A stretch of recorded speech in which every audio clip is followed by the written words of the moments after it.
हमारी देवभूमि में आपका स्वागत है। मैं हूं आपके साथ तुलिका सिंह। रुक करते हैं खबरों की ओर। उत्तराखंड के हरिद्वार से खबर सामने आ रही है, जहां कुंभ को लेकर नई एसओपी जारी कर दी गई है। आपको बता दें 1 अप्रैल से 28 अप्रैल तक कुंभ का आयोजन किया जाएगा। वहीं गुरुकुल कागड़ी में पादप महाकुंभ में कुंभ का आयोजन होगा।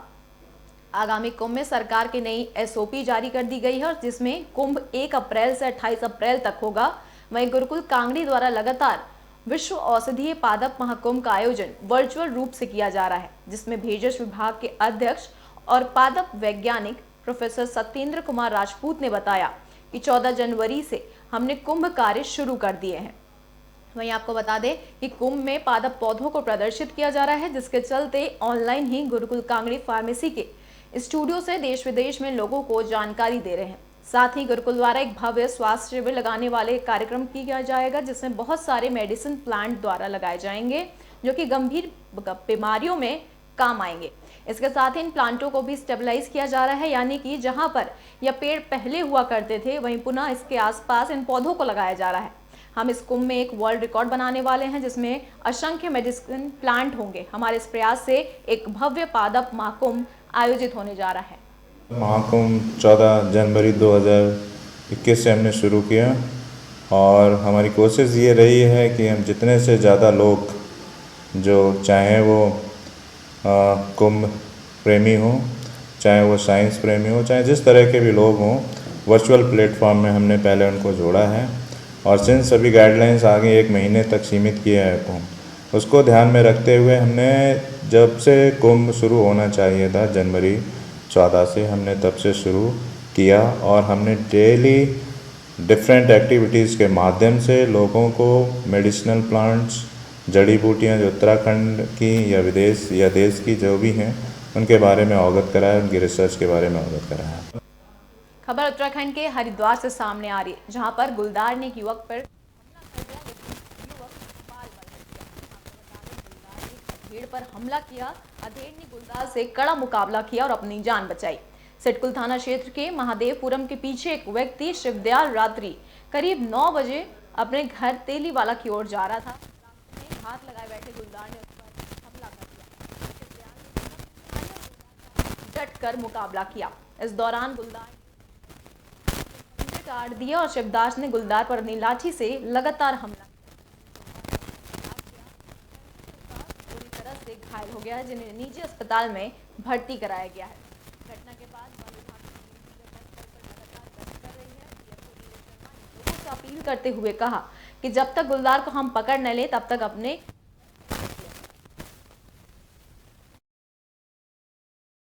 हाँ, आज 9 बजे हमारे पास एक इन्फॉर्मेशन आई कि महादेवपुरम ये सिडकुल क्षेत्र रोशनाबाद के पास पड़ता है। यहाँ पे एक व्यक्ति को गुलदार के द्वारा झपटा मारा गया, तो तुरंत वो आदमी खुद चल करके पुलिस के पास गया। यहाँ पे नियर बाय पुलिस चौकी है और उन्होंने उस आदमी को हॉस्पिटलाइज़ किया। हमारी टीम भी तुरंत मोबिलाइज हुई क्षेत्र की तरफ।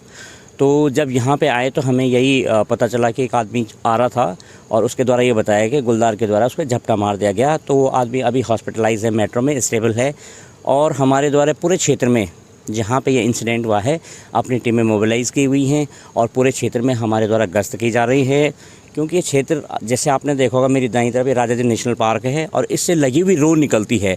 तो अमूमन ऐसे क्षेत्रों में वन्य जीवों की आवाजाही बनी रहती है जो नेशनल पार्क के एरिया हैं। तो ये क्षेत्र भी पूरा, जैसे आप पीछे की तरफ देखेंगे तो जंगलनुमा संरचना है, बड़ी बड़ी झाड़ियां हैं और रात्रि के समय अधिकतर लोग जो हैं शौच के लिए जंगल की तरफ जाते हैं। तो पूरी घटना की अभी हम जानकारी जुटा रहे हैं। देखिए 9:30 बजे के करीब की घटना है, जो कि हमें यहाँ स्थानीय कुछ व्यक्तियों से ही सूचना प्राप्त हुई है।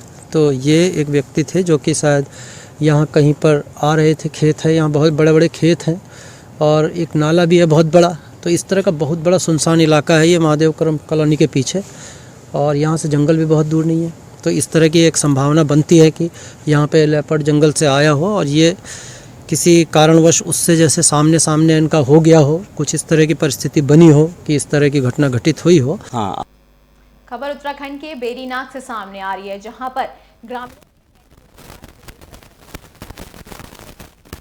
निर्माण के लिए ग्रामीणों का प्रदर्शन लगातार जारी। और जीआईसी पौधाधार में विज्ञान वर्ग की स्वीकृति की मांग को लेकर ग्रामीणों का प्रदर्शन जारी है। ग्रामीणों ने अनशन स्थल पर बैठकर सरकार के खिलाफ जमकर प्रदर्शन किया और श्री मांगे पूरी नहीं होने पर आंदोलन को उग्र करने की चेतावनी दी है। इस मौके पर संघर्ष समिति के अध्यक्ष शंकर सिंह ने कहा कि जब तक मांगे पूरी नहीं होती तब तक आंदोलन जारी रहेगा। समस्याओं का समाधान कई बार शासन प्रशासन को देने के बाद भी नहीं हुआ। आज मजबूर होकर हमें ये कदम उठाना पड़ रहा है, क्योंकि कोई सुनने वाला नहीं है। तब पूरी जनता को यहाँ पर खड़ा करने के लिए हम मजबूर हुए। इतने मजदूर आदमियों को अपनी मजदूरी छोड़कर इस धरना स्थल पर बैठना पड़ रहा है, बड़े खेत की बात। खबर उत्तराखंड के रुड़की से सामने आ रही है, जहां पर सड़क पर कूड़े का अंबार देखने को मिला। आपको बता दें, जहां एक तरफ केंद्र और प्रदेश सरकार आदर्श गांव बनाने का राग अलापती है, तो वहीं भाजपा के ही विधायक की विधानसभा का गांव लावारिश हालत का शिकार है। गांव के हालात देखकर लगता है कि गांव में विकास नाम की कोई चीज ही नहीं है। मूलभूत सुविधाओं से वंचित ग्रामवासी भूतकाल की जिंदगी जीने को विवश हैं और आस भरी निगाहों से सरकार के विकास को ताकते हैं। जी हां, बात हो रही है उत्तराखंड के विधानसभा झबरेड़ा की, जहां सत्ता पक्ष के विधायक देशराज कर्णवाल विधायक की कुर्सी पर विराजमान है। इसी विधानसभा का कुर्नी गांव जल भराव की समस्या में डूबा हुआ है। गांव की गलियों में गंदा पानी सड़कों पर बहता है और इसी से होकर लोग गुजरते हैं। बच्चे स्कूल जाते हैं तो पहले जल भराव वाली सड़कों को पार करना मानो बच्चे के लिए कोई परीक्षा पास करने जैसा, तब जाकर बच्चे स्कूल पहुंच पाते हैं। पानी की समस्या है और 2 साल हो गए लगातार यही पानी का कंटिन्यू यही प्रॉब्लम चल रही है। यहाँ ना तो यहाँ का कोई प्रधान वगैरह कुछ नहीं करता सर। अब तो हमें ऐसा लग रहा है कि अपने बच्चों को लेकर हमें ब्लॉक में जाना पड़ेगा और वहीं खाना पीना करना पड़ेगा सब कुछ, क्योंकि एक्चुअली सर कोरोना की वजह से बहुत ज़्यादा बीमारी फैल चुकी है। अच्छा, आप लोगों ने शिकायत नहीं की इसकी प्रधान जी से? सब कुछ करी सर, लेकिन कोई भी मतलब इस बात को मानने के लिए तैयार नहीं। प्रधान तो ऑलरेडी यहाँ के खिलाफ हो चुका है। ग्राम कुलडी में काफ़ी दिनों 6 महीने से पानी भरा हुआ है। ग्राम प्रधान जो हमारा गांव के प्रधान जी है, उनका कोई सहयोग नहीं रहा इसमें, और गांव के जो लोग बहुत समस्या झेल पा रहे हैं। यहाँ पर पानी काफ़ी भरा हुआ है और हमारे गांव मोहल्लों की अगली प्रक्रिया ये होगी कि ब्लॉक में जाकर खाना पानी बीवी बच्चे लेकर नहीं बनाएगा आपकी बार। तो लगभग कितने दिन से पानी भर रहा है? ये 6 महीने से कम से कम पानी भरा हुआ है यहाँ पर, कोई समस्या नहीं हल हो पा रही। तो प्रधान जी के पास गए आप लोग? प्रधान जी के पास भी गए, प्रधान जी में हाथ खड़े कर चुके। एक बार एसडीएम में आए थे 30 तारीख में आई थी यहाँ पर, उन्होंने भी चेक करके गए थे यहाँ पर। आश्वासन दिया उन्होंने? आश्वासन ये दिया था कि समस्या का हल हो जाएगा, पर अब तक कोई समस्या का हल नहीं हो पाया। उसमें जिस दिन बीडीसी की बैठक थी और महिलाओं के ग्रुप द्वारा ये बात उठाई गई थी जल भराव की, तत्काल मौके पर जो बीडीओ थे और तहसीलदार के भी चार्ज में थे, उनको तत्काल निर्देशित कर दिया गया था कि निरीक्षण कर इसका समाधान निकाला जाए। इसमें समिति भी बना दी गई है लेखपाल की और हमारे जो ब्लॉक ऑफिस से बीडीओ हैं उन सब की। अब इसमें जो मौके पर निराकरण होना है कि पानी की निकासी कहाँ संभव है, उसका विकल्प खोजा जा रहा है, ताकि इसमें जल्दी कार्रवाई करा करके पानी की जल भराव की समस्या का निराकरण करा दिया जाए। खबर उत्तराखंड के कालाढूंगी से सामने आ रही, जहां बंशीधर भगत ने सीएससी को 108 सेवा की सौगात दी है। आपको बता दें, बंशीधर भगत ने प्रदेश अध्यक्ष हैं और विधायक कालाढूंगी बंशीधर भगत ने कोटाबाग सामुदायिक स्वास्थ्य केंद्र को 108 सेवा की सौगात दी है। प्रदेश अध्यक्ष और विधायक कालाढूंगी बंशीधर भगत ने 108 सेवा की सौगात दी, जिसका शुभारंभ विधायक प्रतिनिधि विकास भगत और सीएससी प्रभारी डॉक्टर देवेश चौहान ने हरी झंडी दिखाकर किया। वहीं इस कार्यक्रम में घनानंद सक्टा, जिला कार्यकारिणी सदस्य नैनीताल और मंडल अध्यक्ष जोगा सिंह मेहरा, किसान मोर्चा मंडल अध्यक्ष विनोद बघानी आदि लोग मौजूद थे। कोटाबाग जो है हमारा पहाड़ी क्षेत्र और मैदानी क्षेत्र मिलाकर के बहुत बड़ा एरिया है, और यहाँ पर आए दिन कई प्रकार की दुर्घटनाएं घटती रहती हैं, और कई पहाड़ों में जो महिलाएं हैं डिलीवरी की वजह से उनको बड़ी दिक्कतें आ रही थी। तो आज हमको माननीय प्रदेश अध्यक्ष श्री बंशीधर भगत जी द्वारा और हमारे मुख्यमंत्री त्रिवेंद्र सिंह जी के द्वारा कोटाबाग सामुदायिक स्वास्थ्य केंद्र में एक 108 एम्बुलेंस हमको मुहैया कराई है, जिससे क्षेत्र में बहुत खुशी की लहर है और हमारे पूरे कोटाबाग क्षेत्रवासियों को इसका तुरंत लाभ मिलने वाला है। खबर उत्तराखंड के रामनगर से सामने आ रही, जहां पर लोगों ने सड़क की जर्जर हालत को देखते हुए धरना प्रदर्शन किया है। आपको बता दें, लोगों ने देखते हुए धरना प्रदर्शन।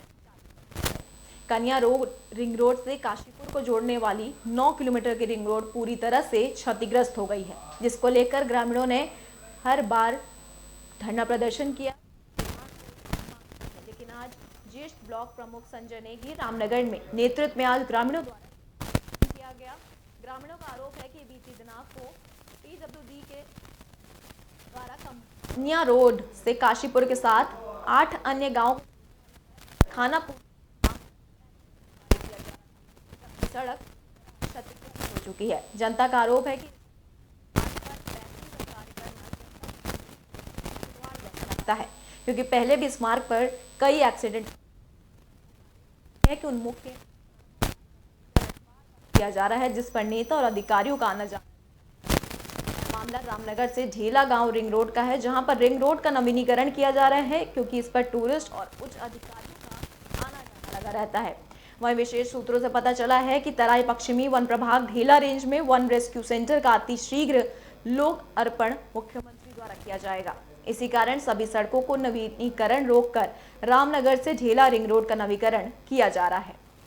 कानिया से लेकर पिरुमदारा की जो रिंग रोड है, ये एक बहुत महत्वपूर्ण रोड है और लगभग रोज़ यहाँ पे सैकड़ों की संख्या में लोग यहाँ से पिरुमदारा की ओर काशीपुर की ओर निकलते हैं।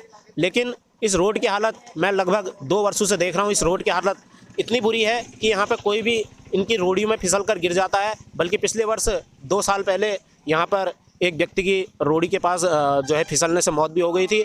और अब हमने देखा कि सरकार के द्वारा, शासन प्रशासन के द्वारा इस रोड पे सिर्फ गड्ढे भरने का काम किया जा रहा है, पैचिंग का काम किया जा रहा है और वो भी इतने घटिया स्तर पे किया जा रहा है कि आज अगर पैचिंग की है तो कल वो उखड़ जा रही है और वहाँ पर रोडी बिछ जा रही है। हमारी मांग है कि इस रिंग रोड को, जो महत्वपूर्ण एक रिंग रोड है, इस रिंग रोड को पूरी तरह से पक्की किया जाए और इसका सुधारीकरण किया जाए, जिसके लिए आज हमने यहाँ पे 1 दिवसीय धरना दिया है। अगर शासन प्रशासन हमारी मांगों को नहीं सुनता है तो हम एक बड़े आंदोलन के लिए यहाँ पे इसी रोड पर धरना देंगे। खबर उत्तराखंड के रामनगर से सामने आ रही है। आपको बता दें, रामनगर में कॉर्बेट में भूखैरे भूरे नीले पूरे रेतीले रंग का शुडांकर जीव पेंगोलिन पाया जाता है। शरीर पर शल्क होने के नाम से भी जाना जाता है और कीड़े मकोड़े खाने से इसको चीटाखोर भी कहा जाता है। इसे सल्लू सांप भी कहते हैं और इसके दांत नहीं होते हैं। वहीं आपको बता दें, पिछला हिस्सा चपटाकर होता है। किसी खतरे को भागकर सल्लू सांप अपनी रक्षा के लिए गेंद की तरह बनकर लुढ़कता रहता है।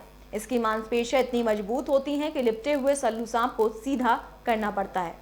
लेकिन आपको बता दें, अफसोस की बात यह है कि पेंगोलिन प्रजाति का अस्तित्व अब खतरे में नजर आ रहा है। यह जीव संकटग्रस्त प्रजाति में शामिल है। इसे बचाने के लिए लगातार प्रयास किए जा रहे हैं, लेकिन शिकारियों पर शिकंजा न कसे जाने के कारण सल्लू सांप पर जबरदस्त खतरा मंडरा रहा है। वहीं वन जीव विशेषज्ञ संजय शिमवाल बताते हैं कि सांप की प्रजाति विलुप्त होते जा रही है। इसकी खाल की दक्षिण पूर्व एशिया के देशों में भारी डिमांड है। इसकी परतदार खाल का इस्तेमाल शक्तिवर्धक दवा, बुलेट प्रूफ जैकेट, कपड़े और सजावट के सामान के लिए किया जाता है। वहीं अंतर्राष्ट्रीय प्रकृति के संरक्षण संघ द्वारा इसे संकटग्रस्त घोषित करते हुए इसके संरक्षण की आवश्यकता बताई गई है।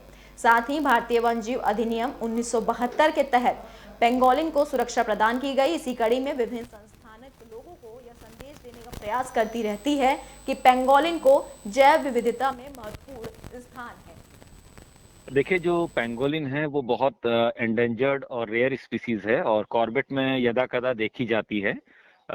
जैसा कि इसके बारे में प्रचलित है, ये इंडियन पेंगोलिन जो हमारे यहाँ मिलता है, इसको सल्लू सांप भी कहा जाता है क्योंकि इसकी बनावट सांप जैसी होती है, लेकिन ये एंट ईटर है और ये स्तनपाई जीव है, मैमल्स है ये। और इसका उपयोग तस्करी में बहुत किया जाता है और इंटरनेशनल मार्केट में क्योंकि इसकी काफ़ी डिमांड है तो इसके ऊपर काफ़ी खतरा मंडराया है। इसको बचाने के लिए काफ़ी संस्थाएं प्रयासरत हैं और वन विभाग भी इस ओर ध्यान दे रहा है। देखिए, जो उत्तराखंड के रुड़की से सामने आ रही, जहां पर संपत्ति को लेकर 2 पक्षों में मामूली विवाद हो गया। रुड़की के बीएसएम चौक पर संपत्ति विवाद को लेकर 2 पक्ष आमने सामने आ गए, जिसके बाद मामला गाली गलौज से मारपीट तक पहुंचा। दोनों पक्ष कोतवाली आ पहुंचे। कोतवाली में भी दोनों पक्षों के बीच जमकर नोकझोंक के दौरान दोनों पक्षों की ओर से समर्थकों की भारी भीड़ देखने को मिल रही थी। आपको बता दें, रुड़की गंगनहर कोतवाली क्षेत्र के अंतर्गत बीएसएम डिग्री कॉलेज के सामने संपत्ति विवाद को लेकर एक पक्ष ने घर में घुसकर मारपीट करने का आरोप लगाया।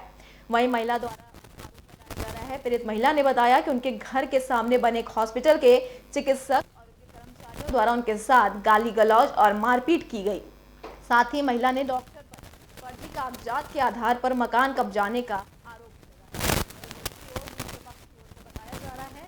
यह संपत्ति 1.5 लाख करोड़ रुपए में खरीदी गई है और उसका उन पर बैनामा सहित पूरे कागजात नगर में वो इस प्रकार है कि सबसे पहले हमने इस मकान का जो मकान पीछे दिखाई दे रहा है इसका हमने बैनामा कराया था।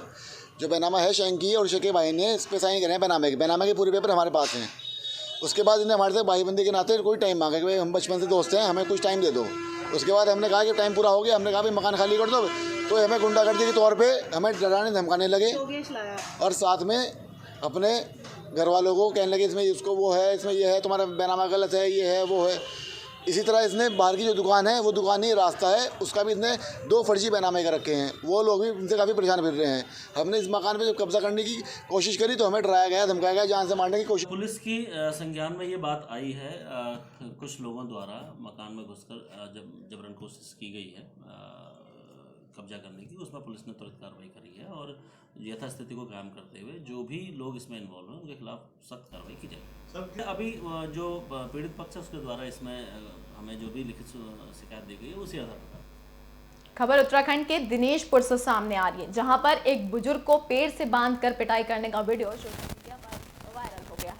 आपको बता दें, एक बुजुर्ग को पंचायत के दौरान इंसानियत को शर्मसार कर देने वाला मामला सामने आया दिनेशपुर से, जहां एक बुजुर्ग की पंचायत में पेड़ से बांधकर जमकर पिटाई की गई, जो कि अब सोशल मीडिया पर जमकर वायरल हो रहा है। वहीं वीडियो वायरल होने के बाद पुलिस एक्शन में आई और पिटाई करने वाले लोगों पर संगीन धाराओं में मुकदमा दर्ज कर दिया है।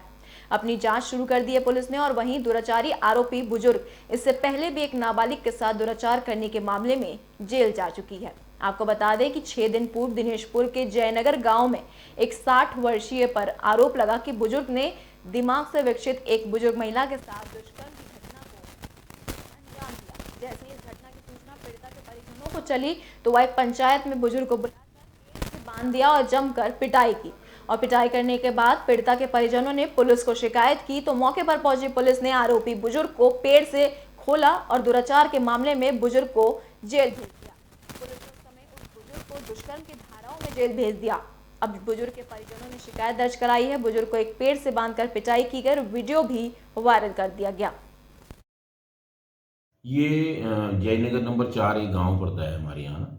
दिनांक 15/2/2021 को वहाँ एक सूचना मिली कि एक व्यक्ति ने एक विकसित महिला के साथ रेप कर दिया है। इस सूचना पर पुलिस मौके पर गई और अभियुक्त को गिरफ्तार करके ले आई और उस समय उसके विरुद्ध 376 IPC के तहत अभियोग दर्ज करके उसको जेल भेज दिया गया। लेकिन उस घटना के बाद आज थाने में सूचना मिली है कि उस व्यक्ति को, जिसको हमने 376 IPC में गिरफ्तार करके जेल भेजा था, पीड़िता के परिजनों द्वारा उसको पेड़ पर बांध के उसके साथ मारपीट की गई है। आज अभियुक्त के परिजनों द्वारा थाने में तहरीर दी गई है, जिसमें संगीन धाराओं में अभियोग पंजीकृत कर लिया गया है। तत्काल अभियुक्त गणों के विरुद्ध वैधानिक कार्रवाई की जाएगी। खबर उत्तराखंड के कोटद्वार से सामने आ रही है, जहां पर आगामी कुंभ को लेकर तैयारियां तेज हो गई हैं। आपको बता दें, आगामी कुंभ को लेकर तैयारी तेज हो गई है और वहीं कुंभ में स्नान का खास महत्व बताया जा रहा है।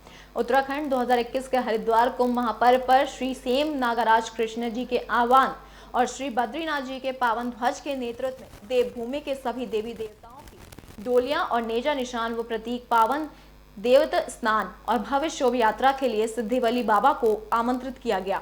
वहीं देवभूमि विरासतीय शोभा यात्रा समिति के अध्यक्ष पूर्व काबीना मंत्री मोहन सिंह ने पत्रकार वार्ता कर बताया कि उत्तराखंड के देवी देवताओं को कुंभ स्नान का महत्व है। 24 अप्रैल को सभी देवी देवताओं डोलियां व नेजा निशान ऋषिकेश के त्रिवेणी घाट में पहुंचे। पूजा अर्चना के बाद भव्य शोभा यात्रा हरिद्वार के लिए प्रस्थान करेगी। वहीं 25 अप्रैल देव डोलियां व नेजा निशान अमृत सिद्धि योग में हर की पौड़ी में ब्रह्म कुंड में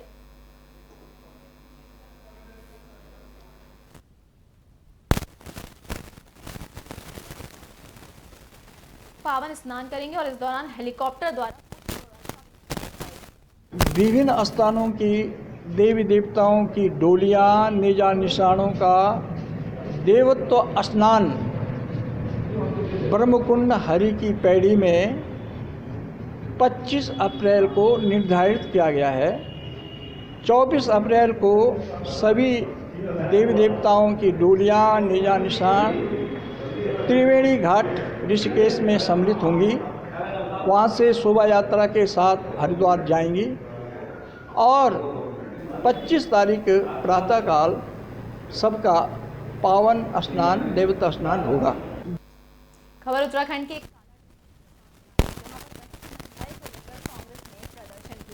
आपको बता दें, बढ़ती महंगाई को लेकर केंद्र और राज्य सरकार के खिलाफ कांग्रेस ने नारेबाजी की है।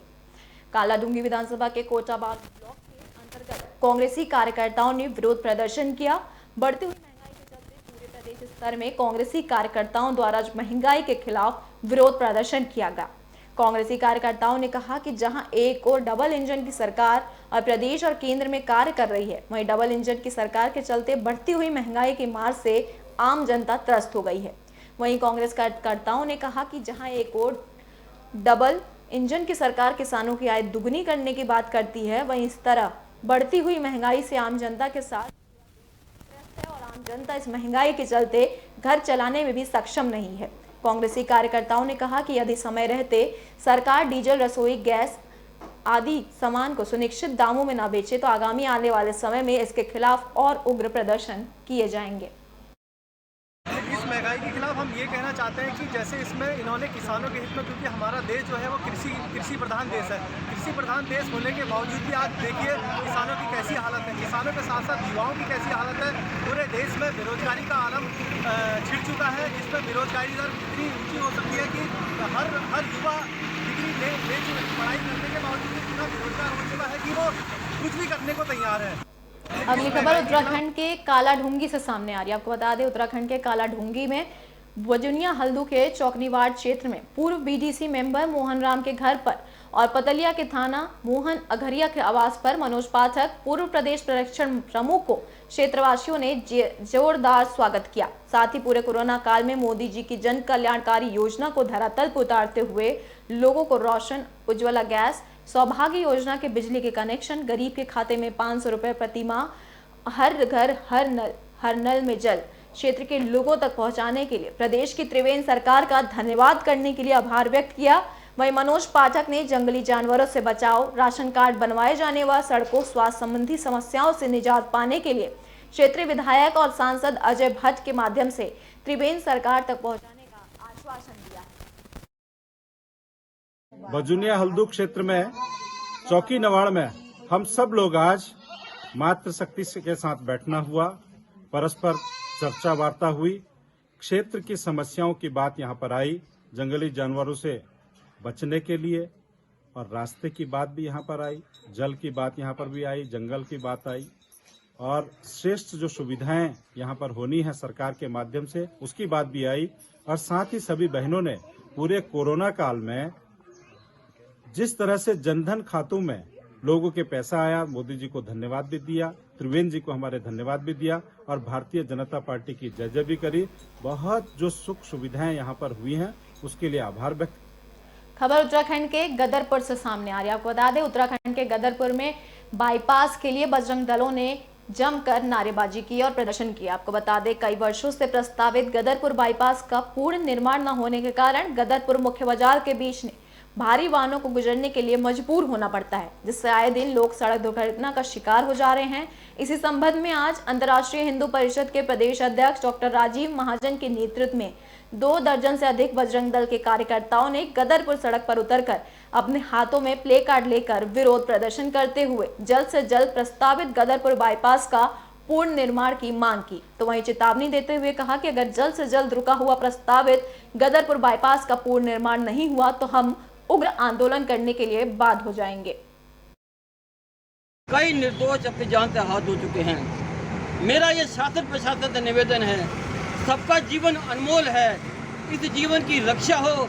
इस जीवन की रक्षा कैसे होगी जब आए दिन गदरपुर में सड़क दुर्घटनाओं में जो कि भारी वाहन आते हैं, तेज गति से आते हैं, अनियंत्रित रूप से चलते हैं, उसमें जो भोले भाले ग्रामीण होते हैं, जो साइकिल या पैदल चलते हैं, वही इसकी चपेट में आते हैं और वह दम तोड़ देते हैं। कई निर्दोष। खबर उत्तराखंड के रामनगर से सामने आ रही, जहां बढ़ती महंगाई को लेकर कांग्रेस कार्यकर्ताओं ने जमकर प्रदर्शन किया है।